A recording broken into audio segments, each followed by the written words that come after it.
And that was Billy Idol, Eyes Without a Face. If you can imagine what that looks like, I'm telling you it is right now, brother. You don't even want to look at the face.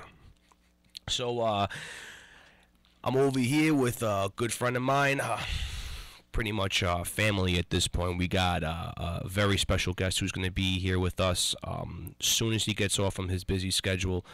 Jaze, Juice. Jaze, swallow back at the crowd real quick. Frankie, talk to me. How you doing, kiddo? You know, doing pretty well. We're going to be pretty much getting to different segments. We're going to be just talking about just different, like I said earlier in the beginning of the show, different trending topics. Just pretty much anything that would catch, you know, college, anybody who's around, and just really tackle a subject. And, you know, me and John can go on for hours on certain debates, so it's good to hear two different people talk about something, maybe either agreeing or disagreeing, but whether it is, it's going to be something that you can hold dear to your heart. In that, I'd have to be in 1,000% agreement with you, Frankie. Yes. So the first thing is, earlier I was talking about the Super Bowl. I want to do a quick segment and see what Jaze feels about the upcoming matchup between the Seattle Seahawks and the Denver Broncos. Jaze, how do you feel about this matchup coming up? Well, you know, before I get into my pick as to who I think is going to win, it's a tough one to call because it's a very interesting matchup. You have the number one ranked defense versus the number one ranked offense. So that just it gives you a different flavor for a Super Bowl. Sometimes Super Bowls tend to be a bit anticlimactic, almost like the 2 weeks of hype don't actually live up to the game that we see on the field. And this is a game that has the potential to actually live up to all the hype. Beyond just the teams themselves, obviously there's some big personalities in the game as well. Obviously Sherman for the Seahawks, big personality. Peyton Manning, you know, a legend, surefire Hall of Famer, greatest regular season quarterback of all time. So Yeah, there are stories within the story of the Super Bowl, and it's just really exciting to see. I think weather at first was a big topic of discussion, whether or not it would affect the outcome of the game. But now it seems as though the weather's going to be pretty 40 good. It was like 40 degrees, Yeah, 50 degrees, which is for Denver, Seattle, that's pretty good weather. Yeah, you know, obviously it's going to be here in MetLife, you know, in the hometown, or not the hometown exactly, but you know, in the tri-state area. But it's a really exciting game. Two teams that have two very different philosophies approach the game very differently, and we're going to really see which philosophy is going to be able to dominate the game. A lot of analysts usually favor a little bit more towards the defensive side of the ball, which obviously would favor the Seahawks. But this is Peyton Manning, although his stats in the playoffs haven't been anything too spectacular. He has been one Super Bowl ring with exactly. the Colts, and quite a few appearances in the actual conference finals. But when going up against a guy like Tom Brady, or going up against a team that just couldn't hold its weight against their defense, it was kind of tough for a guy like Peyton Manning. But I agree with Johnny. But you know, Peyton Manning's got a team this year that is very Super Bowl quality. We saw what the first game they played, throwing 7 touchdowns the first game. It was just like, okay, so they're going to make the conference finals.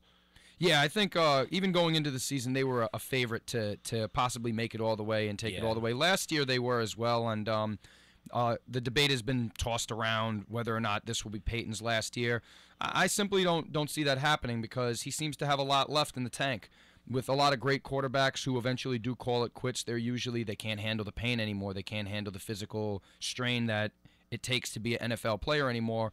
But Peyton seems to have had not one but 2 consecutive bounce-back seasons. So I see him either winning the Super Bowl, and ultimately the Broncos are my pick, and let's assume that they don't. It would not surprise me to see them having another go at the Super Bowl next year, just because the team is stacked offensively, and that doesn't figure to get any worse next year. No, and if anything, you would think in their offseason they would probably invest in more defensive players, they'll buffer that up for sure. Which would definitely be a huge problem for teams in the Frankie, future. help me out. I know that you stay on top of the stats quite well, but I can't remember the name of this guy. But somebody just recently came off the injured reserve for the Denver Broncos defense. A veteran player, Miller? Pro Bowler. It's either Bailey or Miller. I can't recall who it is, but the guy apparently has been a huge factor in the playoffs thus far, which is, you know, it's been a necessary for the Broncos. You saw how their defense almost completely shut down Tom Brady, at least for the first half. Completely. So if you know, they can continue that upward trend of defense, and they can actually put that type of intense pressure on Russell Wilson, who's Yeah. not. I mean, he's a good quarterback, but he's not a third of the quarterback that Peyton Manning is. No, he's green, man. He is his second year, but the thing that's going to be make or break for Russell Wilson is how well his receivers run their routes and how well he communicates with them. He's getting, it's funny because there's two major guys that are back, defensive player for the Broncos, and you got a wide receiver, Percy Harvin, who's coming back, who's playing in the Super Bowl, and he was the guy that Seattle went and spent all their money on for a wide receiver, and he had to have hip surgery, so he didn't get to play the entire season. So now that he's coming back, it's going to be like, where is he going to factor in? Right. How crazy is this going to be? Does Russell Wilson have great communication with him, or is this guy going to be sloppy jalopy? Exactly. There's always the question of rust. Let's see if he has that explosiveness right out the gate, because you'd obviously like and a little the legs. time. Yeah, exactly. You'd like to see if you have a little time to sort of get your legs underneath you, especially when you have a hip injury that can really deteriorate your lower half, and it'll take a while to build back up. But maybe he's been working on it hard. Maybe he's went full throttle. Maybe they gave him the green light in practice to go full throttle. But obviously game tempo is a lot different than even the most intense practice tempo. So a lot of it is up in the air. Frankie, I have to ask you, speaking of Super Bowl, I know that you're obviously putting in work out in the city, and I myself am. I was only there on Monday though in Times Square. I work in Times Square just like you do. So I only got to see some of the scaffolding of all these football festivities that they have. But how's it looking over there in Times Square? It's awesome. It's awesome. Yeah, I've been interning with Viacom in the city, and on my lunch breaks, I've been, I'll eat at the desk, and for the hour break that we get, I'll just walk around Times Square, and the setup they have is really, really, really cool. I mean, Frankie, I know you've been doing your squats because I saw a picture on Facebook of you kicking a field goal. What's the deal with that? You tried out for the Big Blue? Yeah, I booted it, man. I booted the heck out of it. I hit it right between the posts, which was funny too because everybody there was dressed in a football jersey, trying to look really nice. I was there with a pea coat on, a scarf, and a cap, and they were looking at me like, this kid is not gonna kick anything, because like all these guys wearing jerseys were like Ray Finkling it left and right. Like it was like hitting. They would hit it and would like dribble down a little bit, or a guy would fall. I cracked it so like perfectly in the middle, but I hit the top of the fence where it was, and they were like looking at me like, "All right, businessman know how to kick." So it was a lot of fun. Wait a second, Frankie. After that comment, I have to ask you. You're talking about kicking field goals and all that stuff, but what would you know about Ray Finkle? Soccer style. Oh man, it's great to be at Super Bowl week. American.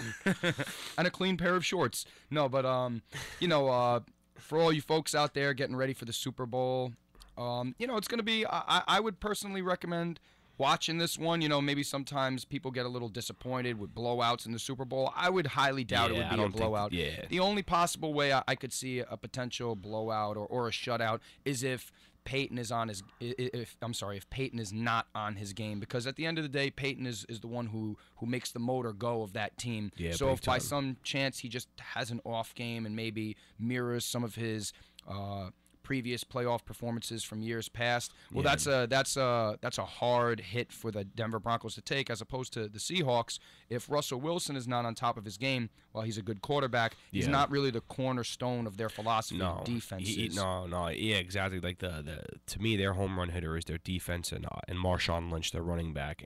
But the thing is like, yeah, Russell Wilson's a great quarterback, but the problem is which Russell Wilson's going to show up? Is this going to be the Russell Wilson that, as he's falling down, makes one of the most beautiful, perfect passes that you'll ever see? Or is this going to be the Russell Wilson who throws into a crowd of 4 people and then gets picked off? Or is this the guy who's like just kind of hesitating on throwing the ball and moving the ball around? Like, which Russell Wilson's going to show up? And like, I would like the picture perfect passing Russell Wilson to show up, just because I want this to be an amazing game. I want this to be a top notch quality game, and I think that's what's going to happen. And I think this is going to be a bloodbath. That's what I would like to see that, but I'm predicting this is going to be a good game. I think personally, I think the Seahawks are going to take it.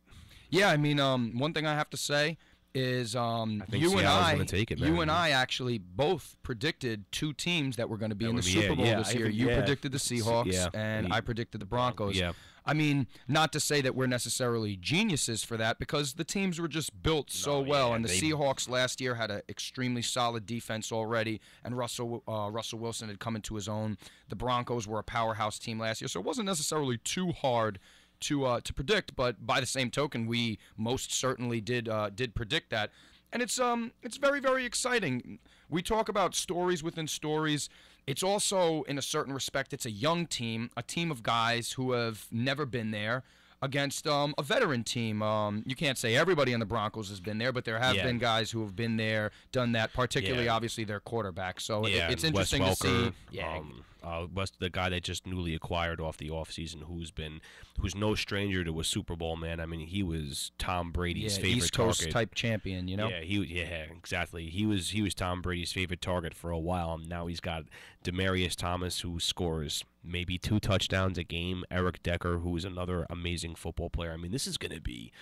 To me, this is gonna be such a good game. It's got incredible I can't wait, potential because these two teams are so exciting to watch. They're so entertaining to watch that, regardless of whatever heat either team is given. Even though I was talking earlier about the trash talk from Richard Sherman. Even though some people may agree or disagree with it, like it or dislike it, I think this is going to be such an incredible game. Especially, I thought that trash he was talking earlier was definitely a point that's going to make the game more watchable for people who don't really watch football.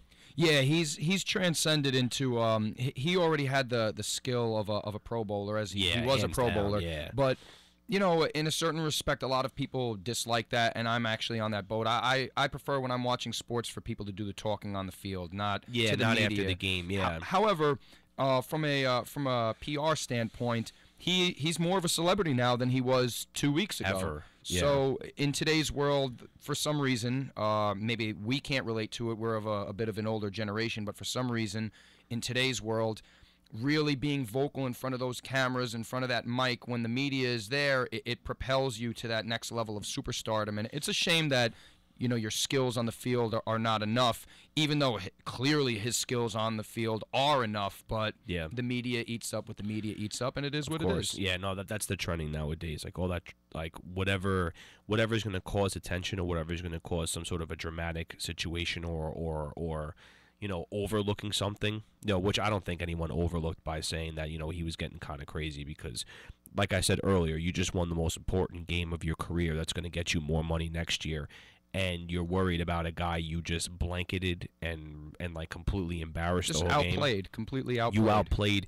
You embarrassed Michael Crabtree, and you allowed him to get to you. Like, really? It was great. It was great television. I felt like I was watching the WWF in 1990 in the Attitude Era. It was really exciting. Like, there was a little bit of a WCW Booker T thing going on there. It was kind of funny. I enjoyed it on that respect. But by the same token, I don't know. Public figures, to some degree, obviously Justin Bieber has failed miserably at this. But public figures, some degree, not financial life, but just in terms of being a role model. I expect, and I would like, if public figures would conduct themselves with a little bit of decency, because at the end of the day, it's not just gentlemen in their 20s and 30s and 40s watching football. It's also parents with their children, and just like if you're on a radio show or on a live newscast and you say inappropriate things or act inappropriately, there are consequences. I feel that the same should be applied to athletes when they're in front of the microphone. I understand the weight of the moment. I understand emotion, but human beings are capable of controlling their emotions to some degree. Professional, intelligent human beings. So when you're telling me that this man is incredibly intelligent, like he's graduated Stanford. When you're a Stanford graduate, you're a college graduate, you're very smart, and the way he talks about the game, you can tell he's very smart. You're obviously not that smart, or not that or not as intelligent as everyone is pushing everyone to believe, because an intelligent person wouldn't stand there and start running their mouth like they just got off the short bus. That's very true. That actually reminds me of that Damian Marley song, Educated Fools, which just tells you that somebody can have the greatest education in the world, the best education that money can buy, but it doesn't mean that they won't act like a fool. And that's exactly what he did. And to be honest with you, it's just like, wow, you can't control your emotions and you're screaming like a 12-year-old. To give him a little bit of a pass, they had him mic'd up at the end of the game, and he actually did try and reach out to Crabtree and say, good game, and then Crabtree. Oh Just no. Crabtree definitely Disrespected him. Sore loser, definitely a punk. He was definitely acting like a punk about it. Let's just call it what it is.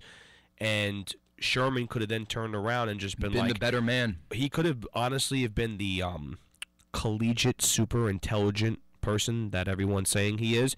And the second the microphone was put to his lips, the words that could have come out of his mouth was, "Yeah, Crabtree just tried his absolute best to get under my skin. But hey, listen, he's going home to watch the game on television while I play it and get a bigger paycheck." I agree. I would take it even a step further. I think that he shouldn't even have not even mentioned him, because now you just gave Crabtree.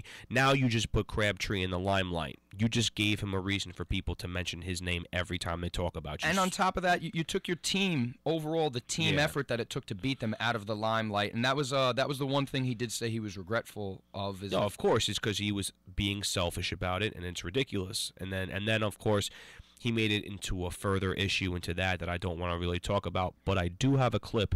Since John was talking about it, reminded him of WWE. Here's actual clip made by somebody. And I think you guys will find this pretty He is the greatest intercontinental champion of all time. Well, I'm the best corner in the game. When you try me with a sorry receiver like Crabtree, that's the result you're going to get. Don't you ever talk about me. Can I ask a question, Macho Man? Don't you open your mouth about the best. I'm sorry about that. LOB.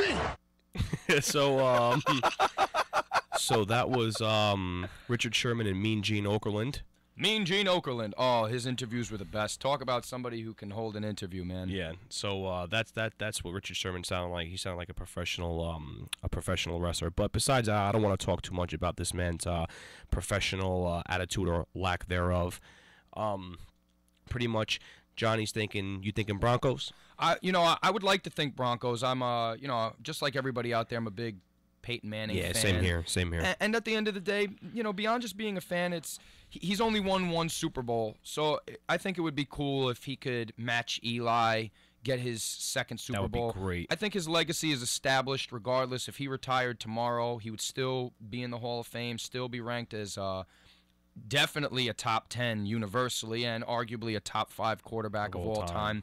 But, it's frustrating to see such a great quarterback only win one Super Bowl. You'd like to see them win more. It kind of brings up a Dan Marino kind of flavor to it, in which the Super Bowl is. I'm sorry, the quarterback is just obviously one of the greatest of all time, but they don't necessarily have the postseason success to match that.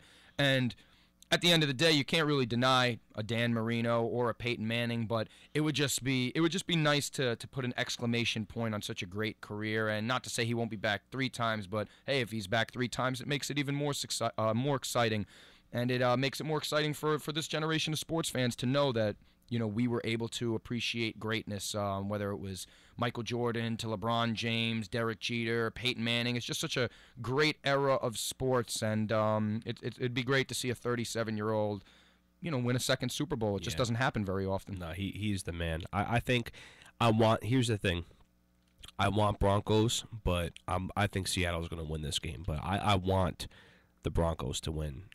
But I think Seattle's going to take it. I wouldn't mind if Seattle. I'm not going to be upset if Seattle wins. I'd love to see Russell Wilson with a ring on his finger. I'd love to see Marshawn Lynch with a ring on his finger. I mean, the guy did start out in Buffalo, and a lot of people were doubting him that he was good at all when he was on the Bills. And I was like, no, actually, he's nasty. Give him 3 more years, and he's going to be top 5 running backs. And right now, he's the 3rd best running back in the league, above Adrian Peterson, who apparently is a mutant on the field.